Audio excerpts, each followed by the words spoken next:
This channel does not promote any violent, harmful, or illegal activities. All content provided by this channel is meant for an educational purpose only.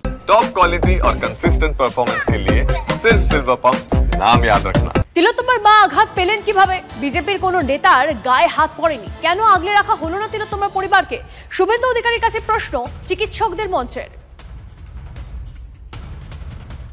লজ্জা রাখার কোনো জায়গা নেই, কিন্তু দ্বিতীয় একটা কথা বলতে চাইব যে বিরোধী দলনেতা তিনি বলেছিলেন যে তিনি অরাজনৈতিকভাবে তিনি দায়িত্ব নেবেন, এই আয়োজন করবেন এবং এই কর্মসূচি করবেন।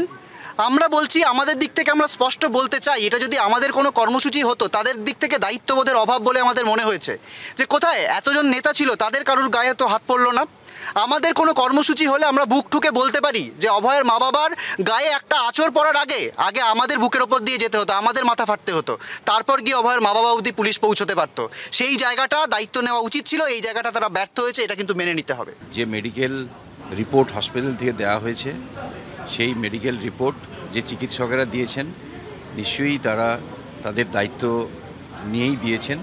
কিন্তু আমরা আবারও বলতে চাই যে হাসপাতাল যদি হুমকি সংস্কৃতি মেনে কোনো রোগীকে, অভয়ার মা এরকম একজন মানুষ যে এই ঠিক আজকের দিনে তার মেয়েকে হারাতে হয়েছে এবং সে আহত হয়ে হাসপাতালে আছে, তাকে যদি এরকম হুমকি সংস্কৃতির জন্য সঠিক চিকিৎসা না পায়, সেটা অত্যন্ত যন্ত্রণার। বিজেপি নেতা সজল ঘোষ এই মুহূর্তে আমাদের সঙ্গে রয়েছেন। সজল বাবু, চিকিৎসকদের মঞ্চের তরফ থেকে প্রশ্ন, তিলোত্তমার মা আঘাত পেলেন কিভাবে এবং বিজেপির কোনো নেতার গায়ে হাত পড়েনি, কেন আগলে রাখা হলো না তিলোত্তমার পরিবারকে, কি বলবেন? এই প্রশ্নের উত্তর দিতেও ঘেন্না, কথা যদি বলেন এই প্রশ্নের উত্তর দিতেও ঘেন্না হচ্ছে।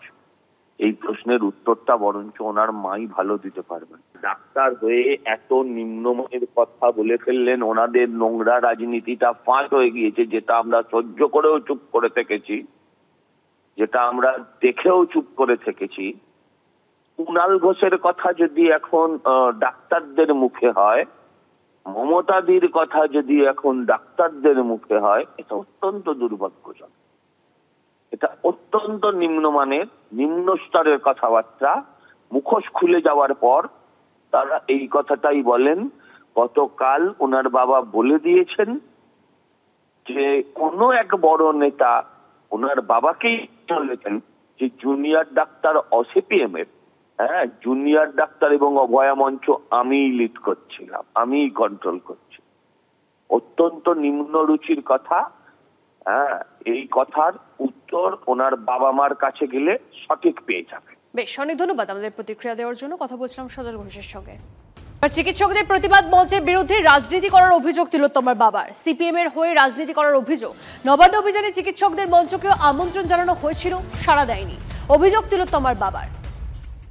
অভয় মঞ্চই রাজনীতি করছে, আমরা নয়। আমরা সবাইকে আহ্বান জানাই, অভয় মঞ্চকেও আজকে আসার জন্য আহ্বান জানিয়েছিলাম এবং কয়েকজন ডাক্তার, সিনিয়র ডাক্তার আমি দেখেছি এসেছিলেন এবং আমাদের সঙ্গে যারা হেঁটেছিলেন, যারা এই ব্যারিকেড ভেঙে, সেখানে তৃণমূলের কয়েকজন উপস্থিত ছিলেন।